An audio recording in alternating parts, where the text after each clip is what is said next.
Саламатсыздар ма, құрметті әріптестер? Бүгінгі біздің шеберлік сыныбымыздың тақырыбы интерактивті оқыту, тиімді және қолайлы білім беру ортасын құру.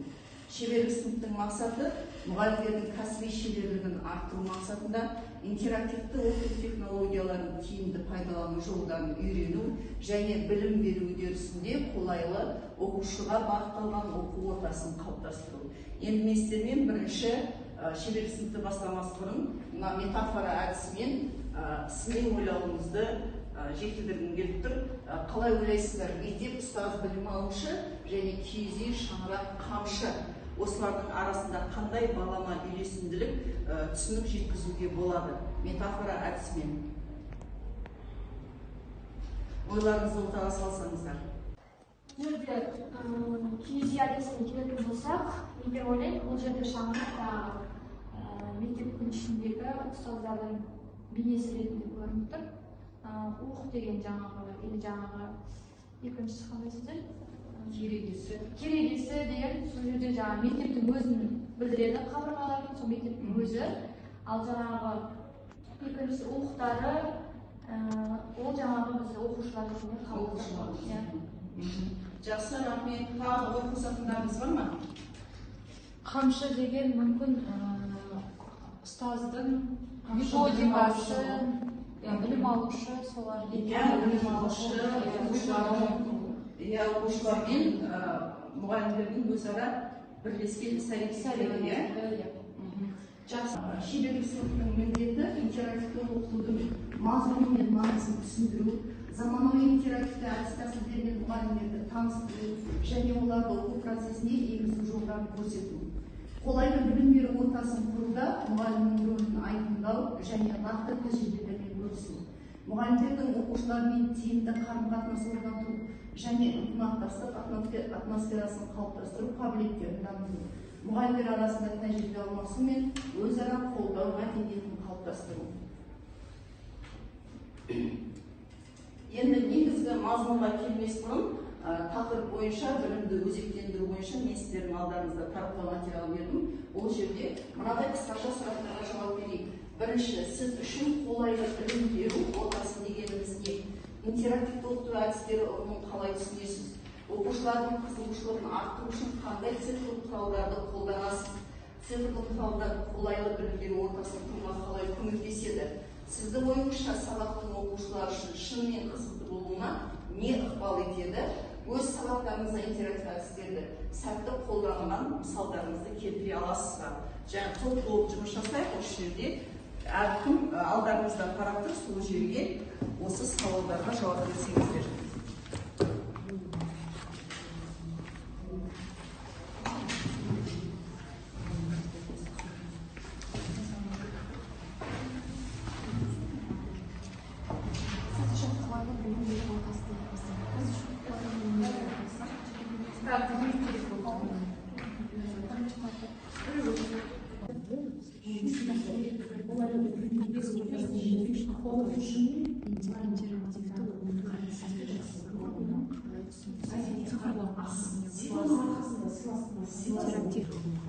Оқушыға психологиялық тұрғыда ыңғайлы, комфортный. Арасындағы мәдени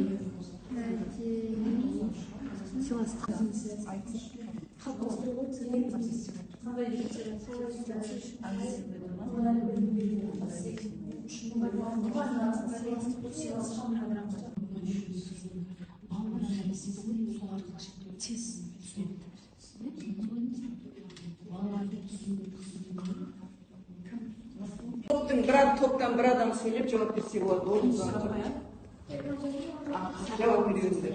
Сіз үшін қолайлы білім беру ортасы дегеніміз не? Сыни ойлауды дамыту, тұлға қалыптастыру, яғни жеке тұлға қалыптастыру, оқушылардың шығармашылығын дамытып, біліммен ұштастыру. Әр оқушының қызығушылығын, қабілетін және оның жылдамдығына баса назар аудару. Интерактивті оқыту әдісі дегенді қалай түсінеміз? интерактивті оқыту әдістері дегеніміз цифрлық жаңағы заманауи цифрлық әдіс-тәсілдерді қолдану, оқушыларға қызықтырған арттыру үшін жаңағы ойын түрінде ұйымдастыру, топтық жұмыс ұйымдастыру, жобалық жұмыстарды ұйымдастыру, сонымен қатар оларға мотивациялық қолдау көрсету үшін мұғалім тарапынан мадақтап тұру керек және мұғалім тарапынан, оқушылардың тарапынан балаларды кемсітуге, буллингке жол бермеу керек және психологиялық жағынан оларды өзін еркін ұстауға көмектесу керек. Яғни қолайлы орта дегеніміз барлық Жақсы. Келесі оқушылардың қызығушылығын арттыру үшін қандай цифрлық құралдарды қолданасыздар? Цифрлық құралдарды қолайлы білім беру ортасында құруға қалай көмектеседі? Яғни мен өзімнің жұмыс тәжірибемде көбінесе Wordwall, Padlet, одан кейін жаңағы Genially, содан кейін тағы да Learning Apps және UMyGrad деген бізде ойын түрінде қолданылатын цифрлық құралдың бірі болып табылады. Балалар оны бір-бірімен ойнаған кезде соның сабақ барысында сол арқылы бірінші сабақты меңгереді, екінші жағынан соға деген қызығушылық артады. Сол ойынды жаңағы ойнау арқылы, сұрақтарға жауап беру арқылы бүгінгі сабақты мен жақсы меңгереді. Шынымен қызықты болуына не ықпал етеді? Қалай ойлайсыздар? Яғни балаларды қызықтыру үшін біз жаңа тақырыптардың түрлі идеялар арқылы, әдіс-тәсілдерді қолдану арқылы ашуымыз керек болып тұр. Бұл жерде біз интерактивті технологияларды, тақтаны қолдана отырып, заманауи платформаларды қолданып, түрлі әдіс-тәсілдерді қолданамыз. Яғни ойындар, түрлі сілтемелер, тест жаттығулары, мысалы түрлі ойындар бар бізде, жасанды интеллектпен қолданылатын Learning-ға, Canva сияқты нелер қолданып, немесе Wordwall-да түрлі сәйкестендіру, Philip әдіс арқылы оқушыларды жаңағы тақтаға ашу арқылы таңдау, топқа бөлу әдіс-тәсілдері арқылы балаларды сабаққа қызықтыруға болады. Жауап беріп кеттім деп ойлаймын. Келесі несіне көшейік. Жалпы біз интерактивті оқыту туралы өз ойымызды білдірдік. Енді мына жерде мен айтып кеттім деп отыр. Интерактивті оқыту бұл оқушы мен мұғалімнің, сондай-ақ оқушылардың өзара белсенді әрекеттесуіне негізделген оқыту процесінде екі жақты байланыс орнатуға бағытталған оқыту тәсілі екен. Енді интерактивті оқытудың басты ерекшеліктері неде? Білім алушы белсенді қатысушы болады. Ол тек қана тыңдаушы болмайды, белсенді қатысушы болады. Диалог пен пікір алмасуға негізделеді. Топтық және жұптық жұмыстар қолданылады. Ой элементтеріне шынайы жағдаяттар үлгі ретінде беріледі, сыни ойлау мен шығармашылық дамиды екен. Интерактивті оқытудың маңызы оқушының белсенділігі мен танымдық қызығушылығын арттыру, оқушылардың өзара қарым-қатынасы, кері байланыстың арту және қолайлы білім беру ортасы деп отырғанымыз ол физикалық, психологиялық және әдістемелік жайлылық, мұғалім оқушы арасындағы сенім мен құрмет екен. Жаңа біз айтып отырғанымыздың барлығы осыған сай келеді екен. Енді интерактивті әдістің түрлері, оның бірі коллаборативті оқыту. Бұның мақсаты сыныптағы өзара әрекеттестік пен командалық жұмысты қалыптастыру. Одан кейін кейс әдісі деген бар екен. Кейс әдісі нақты немесе ойдан құрастырылған өмірлік жағдаяттарды талдау арқылы оқушылардың сыни ойлауын, шешім қабылдау қабілетін, логикалық және шығармашылық дағдыларын дамытатын интерактивті оқыту әдісі екен. Мынау кейс әдісі біздің жаңағы функционалдық тапсырмаларды беруге іске асыратын әдіс болып табылады екен. Одан бөлек аквариум әдісі бар екен, ойлан жұптас бөліс әдісі, яғни біздің сабақта қолданатын бүкіл әдістерімізді интерактивті әдістерге жатқызуға болады екен. Коллаборативті оқыту сыныптағы өзара әрекеттестік пен командалық жұмысты қалыптастыру.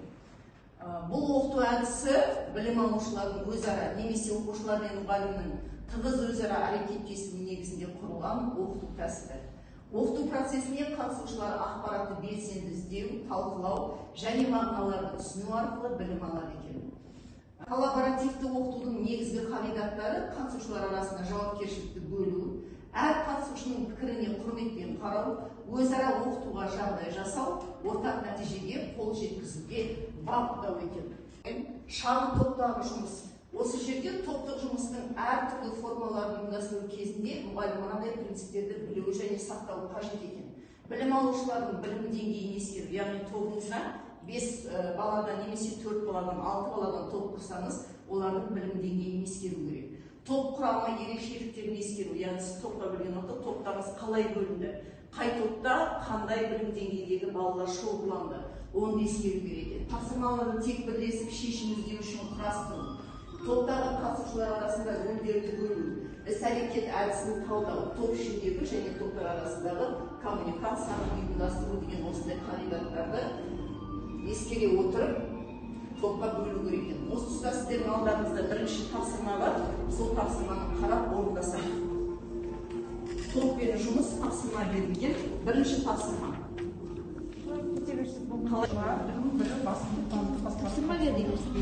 Бір жағдай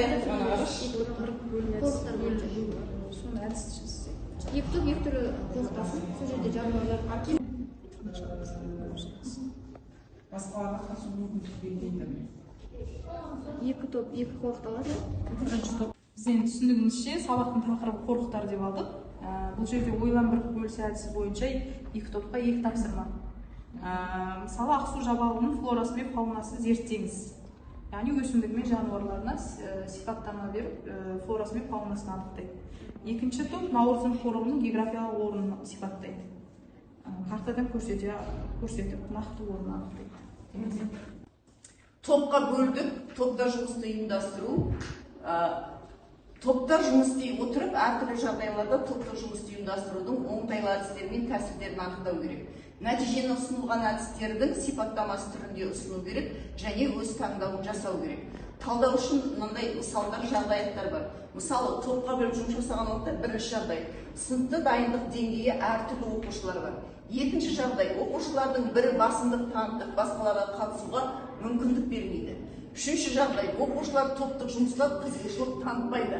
Осындай жағдайда сіздер топтық жұмысты қалай жалғастырасыздар, осындай жағдаяттарды қалай шешесіздер? Оқушылар бір басымдық танытып, басқаларға қатысуға мүмкіндік бермей жатса не істеу керек? Бірінші, тоқтай тұрамыз да балаға қараймыз, назарымызды балаға аударамыз. Оның айтып жатқан әңгімесін тыңдап көреміз да.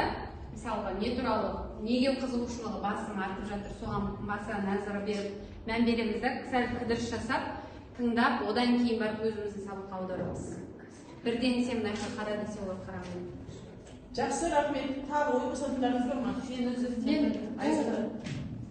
Екінші жағдайды мен былай түсініп тұрмын. Жалпы мына екі топ қазір, екі топ отыр. Оның ішінде Әлия өте басым бізге жол бермейді, сабақ айтуға бізге жол бермейді. Бұл жерде енді бір әдіс тәсілді таңдау керек. Мысалы, біз орталықты алып жатырмыз. Мысалы, бір тапсырмада бала кезек айту үшін барлығына орталық әдісіне салып, әркімнің кезегін өз кезегімен жауап берген дұрыс деп ойлаймын. Яғни топтағы балаларға не беру керек? Рөл беру керек. Иә, олардың да жеке топтағы басымның өзін рөл тұрмыз. Біздің оқу процесінде қолданатын платформалар, цифрлық құралдар.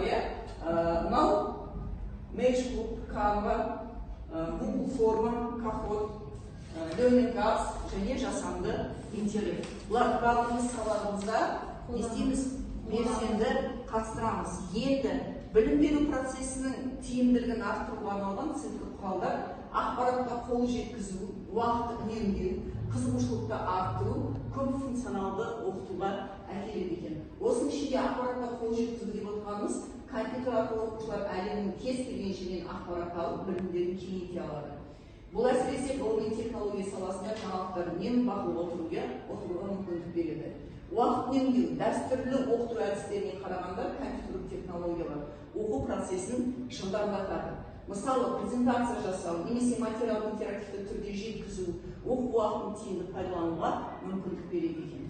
Қызығушылықты арттыру, технологияларды қолдану арқылы сабақтарды қызықты және тартымды етуге болады. Оқушыларды әртүрлі ойындар, викториналар, интерактивті бағдарламалар арқылы сабаққа тартуға болады екен. Және көп функционалды оқыту деп отырғанымыз компьютерлер мен интернетке қосылған құрылғылар арқылы тек мәтіндер мен суреттерді ғана емес, сонымен қатар бейне, аудио материалды да қолдануға болады. Бұл оқушылардың түрлі стильдерін ескеріп, оларды жан-жақты дамытуға септігін тигізеді екен. Енді осы тұсқа Matchbook әдісі арқылы қолданғандарыңыз бар шығар, мынадай куб жасап, осы жерде өзіміздің сабағымызды үшті форматта немесе берілген тапсырманы үшті форматта жандандыруға немесе жаңағы виртуальный реальность, виртуальный шындықта көрсетуге болады екен деп жазамыз. Міне Magic Cube шықты. Осы жерде мына бірінші тұрған сайтқа кіреміз. Міне Magic Cube Airware сайтына кіреміз. Бұл сайтқа кірген уақытта бірінші бесплатная пробная версия дегенді басып тіркелу керек. Google аккаунтпен тіркелген ыңғайлы. Сол себепті өздеріңіз тіркелуді білесіздер. Бұған дейін бірнеше платформалар тіркеліп жүрсіздер. Мен мына жерде тіркеліп қойғам, маған бірденен шықты. Ал егер тіркелмеген болсаңыздар, өздеріңіз Google аккаунтпен тіркеліп алсаңыздар болады. Келесі ары қарай мынаның сайттың сол жағында бізде мынадай меню бар. Осы менюдің ішінен біз өзімізге керектіні таңдаймыз. Ол бізде мына жерде получаем куб слияния дегенді басамыз. Осы жерден біз кубты өзімізге жүктеп алуымыз керек. Мына жерде толық анықтамалар берілген, яғни Magic Cube'ты қолдану үшін нені ашу керек, қалай жұмыс жасау керек, яғни берілетін орындалатын іс-әрекеттердің алгоритмі жазылған. Бұмен жайлап танысып қарап өтсеңіздер болады. Және енді бумажный кубик жасап алуымыз керек. Біз ол үшін міне мынау сілтемені басамыз. Ссылка покупки кубика Merge на Amazon, скачивание бумажного кубика Merge дегенді басып, төмен жағында инструкциясы берілген. Осыны басатын болсақ, мына жерге бізге уже кубты жүктейтін сілтеме шығады. Осы сілтемеге басамыз. Мына жерде тұр. Скачивайте PDF файл, paper. Осы жерден бассақ, бізге куб жүктелу қажет. Міне біздің кубымыз жүктеліп жатыр. Міне кубымыз жүктелді. Осыны өзімізге жүктеп, принтерден распечатка жасап аламыз да, кубты клеймен жабыстырып, куб түріне келтіреміз. Бұны жасап болғаннан кейін, кубымыз дайын болғаннан кейін, өздеріңіздің телефоннан Play Market'тен арнайы көрсететін қосымшаны жүктейміз. Play Market'қа болмаса App-Store'ға кіріп, поискты басамыз, мына жерге Merge Object Weaver дегенді басамыз. Бізге мінеке мынау программа шығады. Осы программа шығады. Осыған мен уже жүктеп қойған болатынмын. Осыны өздеріңізге жүктейсіздер. Жүктеп болғаннан кейін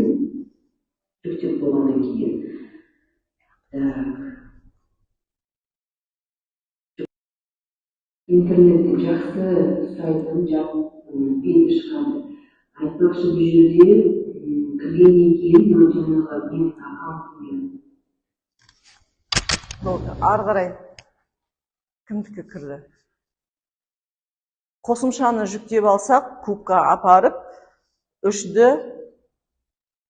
бейнені көруімізге болады екен. 3D куб дегенді басамыз. Ал егер біз куб дегенді басақ, арнайы осы кубтың көмегімен көреміз. Ол оқушыларға кішкене қызық болады. Дайынды көргеннен. Иә, 3D кубпен әсіресе жаратылыстану пәндерін оқығанда балаларға қызықты болады. Куб бар объект. Нет, Object қалай? Маркеттен Merge Object Fiber қосымшасын жүктеп аласыздар. Өздеріңізге қалаған осы жерде ұнаған объектіні сабақ барысында, мысалы пәнге байланысты таңдайсыздар. Сол жақтан бұл жерде көбінесе 3D түрінде шығады суреттер мына жерде. Яғни бұл дайын, сіздер дайын көрсете аласыздар оқушыларға. Егер жасап көретін болсаңыздар, онда кубқа апарып, соған мысалға осылай кез келген объектіні осылай сканер жасаған кезде біздің биология немесе 3D форматта осылай көрінеді. Ал бұл өзін көрсететін болсақ, мысалға балаларға онша қызық болмайды да, егер дайын түрінде көрсететін болса. Ол мынау былай болады. Егер дайыны, бұл да 3D форматта, бірақ бұл дайын да, кубсыз. Бұл онша қызық болмайды балаларға. Сол себепті біз осы кубикті пайдаланған қызығырақ. Содан кейін тағы да басқа бір нені көрейік. Мысалы жануарды көрейік.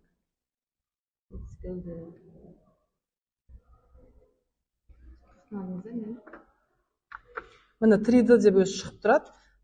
Былай көрсетсе болады, иә. Ал егер жоқ кубпен десеңіздер, онда мынаны басасыздар да. Мынаны сканер жасап, уже кубтың үстінде болады ғой жануар. Осылай. Үлкейтіп, кішірейтіп.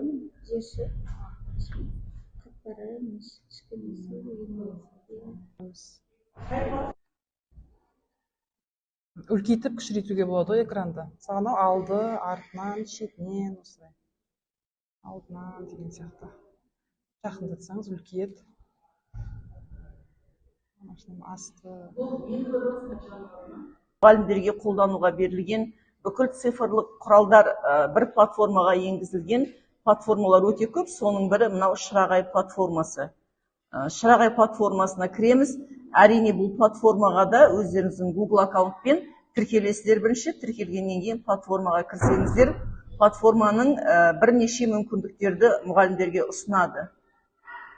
Соның ішінде жеңілдететін платформа дейді, свод талдау, қысқа мерзімді жоспар, авторлық бағдарламалар бар екен ішінде. Және мынадай бір дайын көрнекі құралдарына дейін кездеседі екен.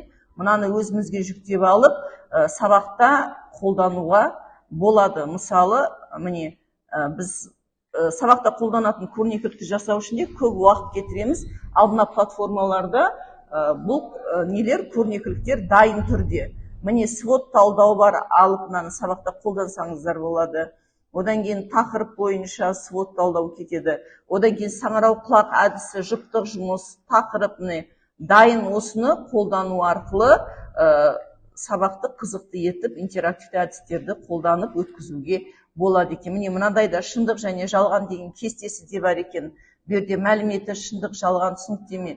Яғни дайын көрнекіліктерді алып қолдануға болатын платформа. Және бұл платформаның өте көп мүмкіндіктері бар. Оны жеке-жеке платформаны ашқан уақытта қолданып көрсеңіздер болады. Информатика пән мұғалімі өзім сабағымда көбінесе қолданатын платформалармен сіздермен бөліскім келіп тұр. Бірінші сіздер Google-дың іздеу жолағына Lumio платформасын жазасыздар. Содан кейін сіздерге ең бірінші smarttech.pro.com деген шығады.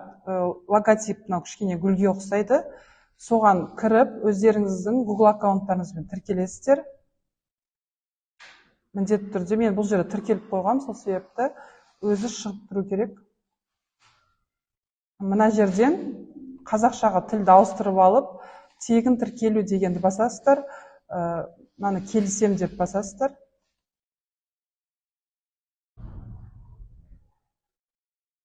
Бұл көбінесе бастауыш сынып мұғалімдеріне өте қызықты платформа, Google аккаунтпен тіркелу.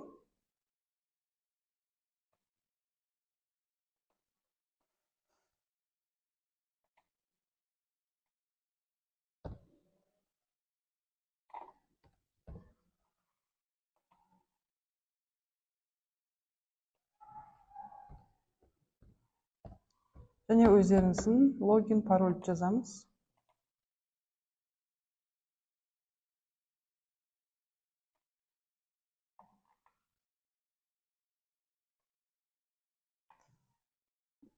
Формаларыңызды өздеріңіздің осы жерге алып келіп жазасыздар. Мысалы, Қазақстан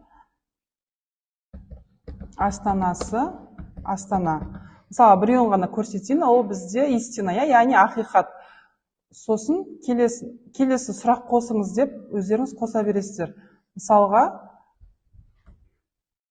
2-нің көбейтіндісі, 2-ге 2-ні қосқанда 4, мысалға, жоқ, ол ложь деп тұрады. Мысалға, ол бізде жалған. Және келесіні басып, сосын дайынды басасыздар, яғни жасалу жолы.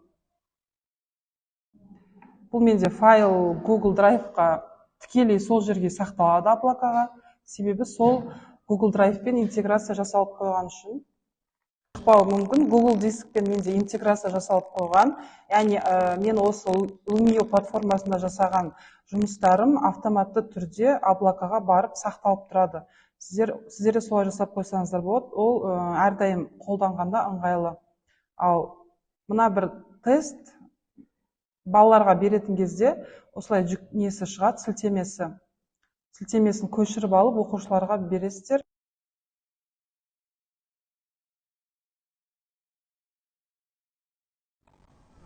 Қанша оқушы кірді, сол оқушылар кіріп болғаннан кейін ғана іске қосылады ғой.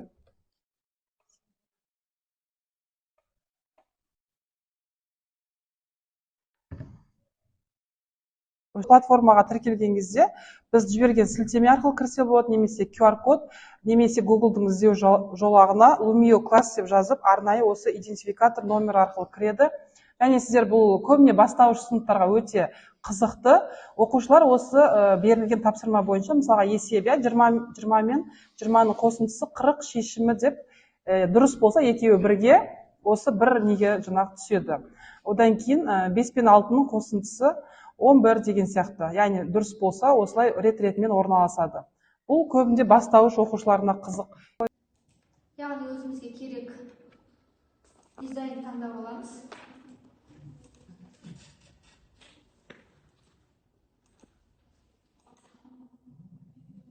Енді өзімнің сабағымда негізгі тапсырмасын сұрау, балаларды топқа бөлу әдіс тәсілдері бойынша осы платформаны қолданамын. Яғни платформаның аты Philippines деп аталады.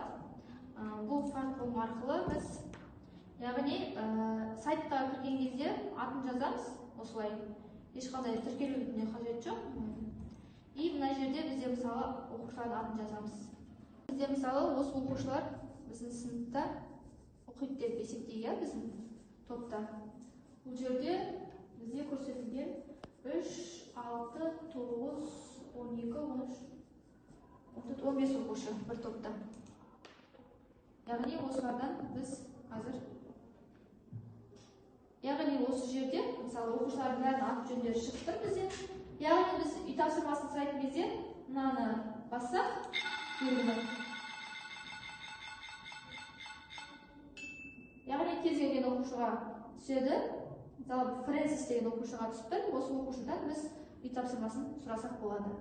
Енді келесі тағы бір айналдырып көрейік.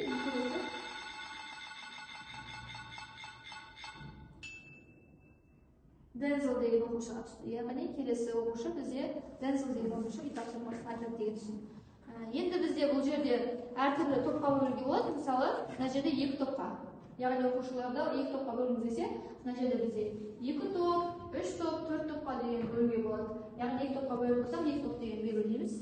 Немесе 3 топқа бөліңіз десе, осы 3 топ арқылы оқушылардан түрлі тапсырмаларды орнатуға болады. Жақсы, рахмет. Ал құрметті әріптестер, осы айтылған интерактивті әдістер бойынша сіздердің алдарыңызда таратылған материалдар бар, рефлексия қағазы, соны толтырып берсеңіздер. Бірінші, сіз білген 3 нәрсе, тыңдаушылар сабақ барысында білген жаңа ақпаратты жазады. Сіз келіспейтін 3 нәрсе, осы айтылғандардың ішінен келіспейтіндеріңіз болса, соны жазасыздар. Және сіз қолданатын 3 нәрсе, тыңдаушылар оқу қызметін ұйымдастыруда пайдаланатын мәліметтерін жазып береді. Алдарыңызда тұрған таратқан материалдарға осыларды жазып берсеңіздер. Сіз білген 3 нәрсе сабаққа жаңа болғанның бәрін жазу дейді. Ең бірінші маған ұнағаны бұл жерде метафора әдісі мен бірінші рет көріп тұрмын. Осыны қолдануға, сабақта қолданғанға жақсы екен. Және де сіз келіспейтін 3 нәрсе дейді, тыңдаушылар келіспейтін барлық нәрсені жазып алыңыз дейді. Енді бұл жерде барлық айтылған оймен келісемін, келіспейтін ешқандай тұжырым болған жоқ мен үшін. Және де сіз қолданатын 3 нәрсе тыңдаушылар оқу іс-әрекетін ұйымдастыру үшін пайдаланатын барлық нәрсені жазады дейді. Жақсы әдіс тәсілдер ұсынылды, және де Word, Walk, Kahoot, Genially деді жаңағы. Тағы да, мысалы, мен де өзім көптеген платформаларды қолданам, Twinkle деген, көп жағдайда сабақтарымда қолданам. Бүгінгі сабақта сіз білген үш нәрсе, сабаққа жаңа болғанның бәрін жазу. Бүгінгі сабақта, яғни мен метафора термині мен үшін жаңа нәрсе болып табылады, және осы жерде мектепті құбылыстар мен заттардың ұқсастық белгілері негізінде астарлы мағынада қолданылу екен. Метафораның жалпы мағынасы. Мектеп киіз үй деп алған, мектепті киіз үй, ұстаз шаңырақ, білім алушыны қамшы деп сыни ойлау тұрғыдан осылай екеуін ұлттық құндылыққа байланыстырып тұр. Осы метафора термині маған ашық әрі түсінікті болды, және мен келіспейтін нәрсе бұл жерде болған жоқ, және мен қолданатын үш нәрсе осы жерде көптеген платформалар айтылды, сабақ барысында қолданылатын, соның бірнешеуі WordWall, Genially және өзім көптеген сабақта қолданатын Joyteka платформасы. Ол жерде квест ойын арқылы оқушылар сабаққа байланысты сұрақтарға жауап беріп, есік ашылғанға дейін мәреге жету арқылы осы платформаны көп қолданамын.